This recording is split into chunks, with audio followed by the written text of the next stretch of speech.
আসসালামু আলাইকুম। সংবাদে আপনাদের সবাইকে স্বাগত জানাচ্ছি। আমি ফিরোজ তোহা। শুরুতেই আরবে কেবলস সংবাদ শিরোনাম জানিয়ে দেব এই মুহূর্তে হাতে পাওয়া সর্বশেষ গুরুত্বপূর্ণ বাংলা আপডেট সংবাদ। শুরুতে থাকছে ভোটবিহীন সরকার তৈরিতে জনগণ নয়, লাগে বেনজির আজিজদের। বিএনপির সিনিয়র যুগ্ম মহাসচিব রুহুল কবির রিজভী বলেছেন, শেখ হাসিনা একটি ফ্যাসিস্ট সরকার তৈরি করেছে।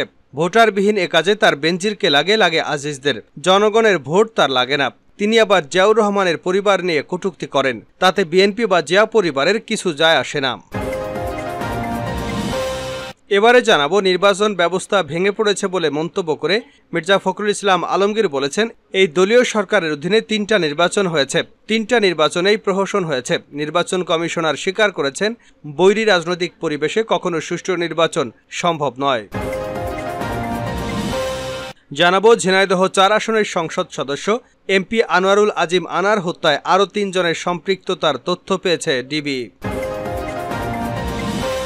এদিকে বান্দরবানে নাইখংছড়িতে বর্ডার গার্ড বাংলাদেশ এবং নিজাম ডাকাত চোরা কারবারিদের সিন্ডিকেটের সদস্যদের সঙ্গে বন্দুকযুদ্ধের ঘটনা ঘটেছে। এতে ডাকাত দলের এক সদস্য গুলিবিদ্ধ হয়েছে। জানিয়ে দেব, আওয়ামী লীগ সাধারণ সম্পাদক এবং সড়ক পরিবহন ও সেতুমন্ত্রী ওবায়দুল কাদের বলেছেন, স্বাধীনতা বিরোধী উগ্র সাম্প্রদায়িক অপশক্তি জামাত সম্পর্কে বিএনপির মহাসচিব মির্জা ফখরুল যে বক্তব্য দিয়েছেন তাতে আবারও প্রমাণিত হয়েছে, তারা যে অবস্থাতেই থাকুক না কেন জামাত সহ সাম্প্রদায়িক অপশক্তির সঙ্গে বিএনপির গভীর বন্ধন রয়েছে। এবং সর্বশেষ জানাবো আন্তর্জাতিক সংবাদ। ইসরায়েলের উত্তর সীমান্ত জুড়ে ব্যাপক রকেট ও ড্রোন হামলা চালিয়েছে লেবাননের সশস্ত্র গোষ্ঠী হিজবুল্লাহ। এই ভয়াবহ হামলায় আগুনে পুড়ে গেছে প্রায় 10 বর্গ কিলোমিটার এলাকা। এতক্ষণ শিরোনাম শুনছিলেন, এবার বিস্তারিত। প্রিয় দর্শক, আপনি যদি এই চ্যানেলে নতুন হয়ে থাকেন, ভিডিওটি দেখতে দেখতে চ্যানেলটি সাবস্ক্রাইব করে আমাদের সঙ্গেই থাকুন। আর এই ভিডিও সম্পর্কে আপনি আপনার মূল্যবান মতামতটি কমেন্ট বক্সে জানিয়ে দিন। আর হ্যাঁ প্রিয় দর্শক, জানিয়ে দিন ভিডিওটি কোথা থেকে দেখছেন। ভোটবিহীন সরকার তৈরিতে জনগণ নয়, লাগে বেনজির আজিজদের, রিজভী। বিএনপির সিনিয়র যুগ্ম মহাসচিব রুহুল কবির রিজভী বলেছেন, শেখ হাসিনা একটা ফ্যাসিস্ট সরকার তৈরি করেছে। ভোটবিহীন এ কাজে তার বেনজিরকে লাগে আজিজদের। জনগণের ভোট শেখ হাসিনা লাগে না। তিনি আবার জিয়াউর রহমানের পরিবারকে নিয়ে কটূক্তি করেন, তাতে বিএনপি বা জিয়া পরিবারের কিছু যায় আসে না। বিকেলে জেলা পরিষদ মিলনায়তনে বিএনপির প্রতিষ্ঠাতা জিয়াউর রহমানের 43তম শাহাদাত বার্ষিকী উপলক্ষে যশোর জেলা বিএনপি আয়োজিত আলোচনা সভায় প্রধান অতিথির বক্তব্যে তিনি এসব কথা বলেন। রুহুল কবির রিজভী বলেন, বিএনপি ন্যায্য দাবি আদায়ে আন্দোলনের ডাক দিলে কলা কচুক্ষেত বাঁশবাগান থেকে খুঁজে আন্দোলন নস্যাৎ করতে নেতাকর্মীদের ধরে নিয়ে আসে পুলিশ। আর হাজার হাজার কোটি টাকা লুট করে বেনজির বিদেশে পালিয়ে যাবে স্বরাষ্ট্রমন্ত্রী ওবায়দুল কাদের। পুলিশ কিছুই জানে না, এটাও জনগণকে বিশ্বাস করতে হবে। উনি কি ভারতের গঙ্গা নদীতে ইলিশ মাছ ধরেছেন? সেটা সরকারকে পরিষ্কার করতে হবে। কোটি কোটি টাকা পাচার করে দুর্নীতি করে বিদেশে পালিয়ে যাচ্ছে, সেটা এই সরকার জানে না। সরকার আসলে সব জানে। তিনি বলেন, ক্ষমতায় থাকতে বেনজিরকে দিয়ে অনেক ক্ষমতার অপব্যবহার করেছে এই সরকার। এই বেনজিরকে দিয়ে এই সরকার বিরোধী দলকে দমন, রাতের ভোট করে মানবাধিকার লঙ্ঘনের মতো কাজ করেছে। হঠাৎ করে বেনজিরের দুর্নীতির আমলনামা ফুটে উঠল কেন? এই সরকার আর বেনজিরের মধ্যে ভাগবাটোয়ারা নিয়ে গন্ডগোল হয়েছে। দেশে উন্নয়নের নামে গল্প শোনানো হয় মন্তব্য করে বিএনপির যুগ্ম মহাসচিব বলেন, দেশে এতই উন্নয়নের গল্প হয়, আসলে উন্নয়ন এদেশের খেটে খাওয়া মানুষের হয়নি। দেশের মোটা চাউলের দাম বাড়লেও চিকন চাউলের দাম বাড়ে না।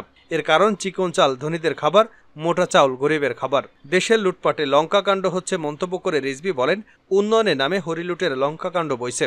এদেশের জনগণের সামগ্রিক উন্নয়ন হচ্ছে না। দক্ষিণ এশিয়ার সবচেয়ে বেকার হচ্ছে বাংলাদেশ।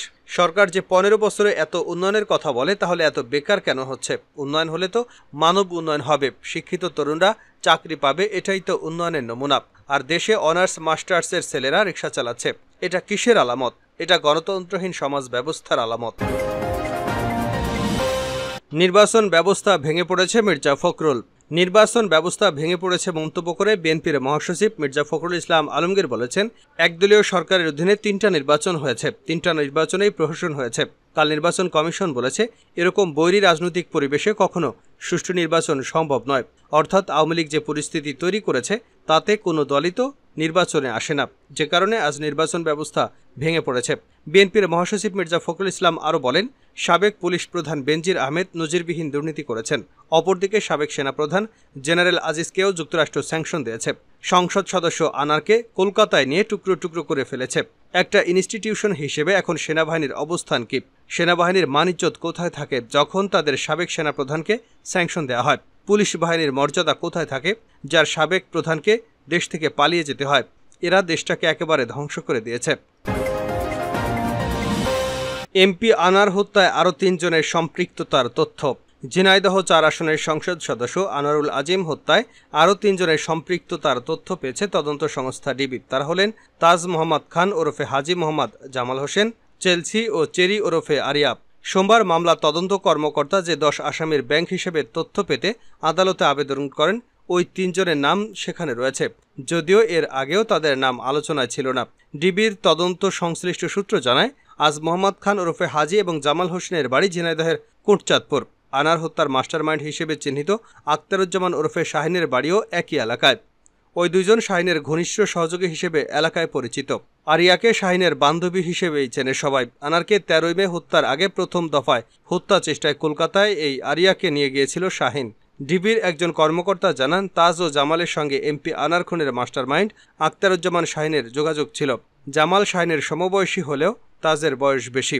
সোমবার মামলা তদন্তকারী কর্মকর্তা ও ঢাকা মহানগর গোয়েন্দা পুলিশের ডিবি সহকারী কমিশনার মাহফুজুর রহমান ১০ আসামির নাম উল্লেখ করে তাদের ব্যাংক হিসাবের তথ্যের জন্য বাংলাদেশ ফিনান্সিয়াল ইন্টেলিজেন্স ইউনিটের বরাবর আদেশ চেয়ে আবেদন করেছেন।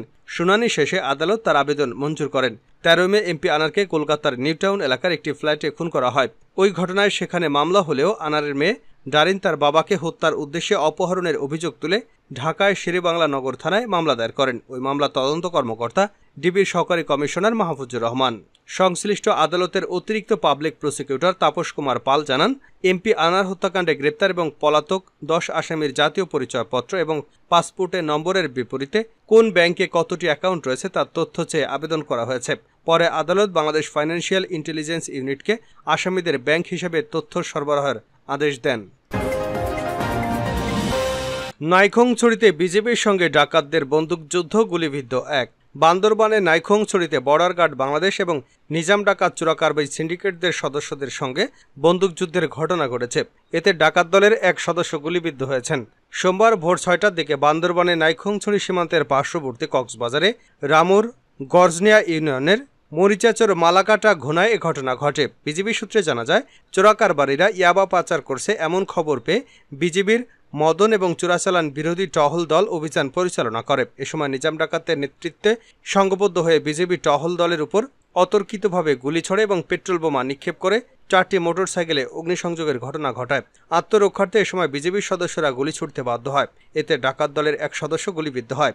আরও জানা যায়, বিজেপির সদস্যরা ৫০ থেকে ৬০ রাউন্ড গুলি ছুড়লে ঘটনাস্থল থেকে ৯৮ কার্টন বার্মিজ সিগারেট এবং ২০,০০০ পিস ইয়াবা জব্দ করা হয়।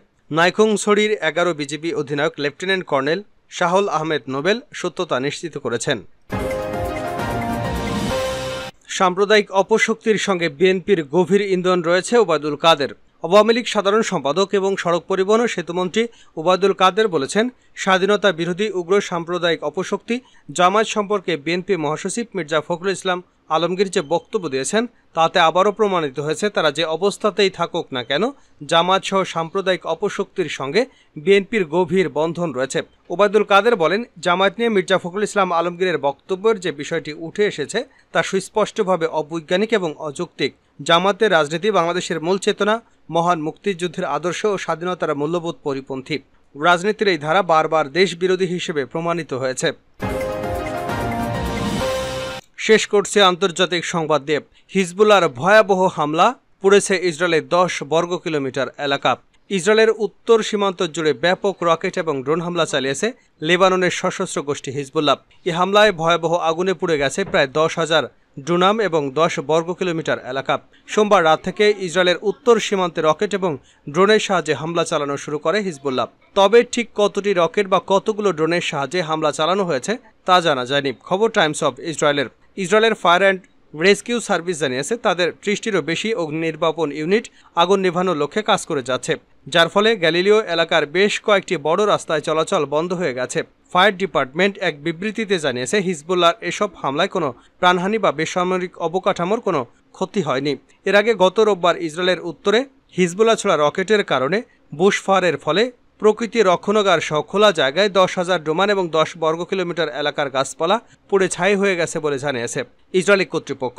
তারা জানিয়েছে কয়েক ডজন দমকল ইউনিট গোলান হাইটস এবং অন্যান্য অঞ্চলে কাজরিন শহরে ছোড়া রকেটের কারণে সৃষ্ট আগুন নিয়ন্ত্রণে আনতে ঘণ্টার পর ঘণ্টা কাজ করেছেন।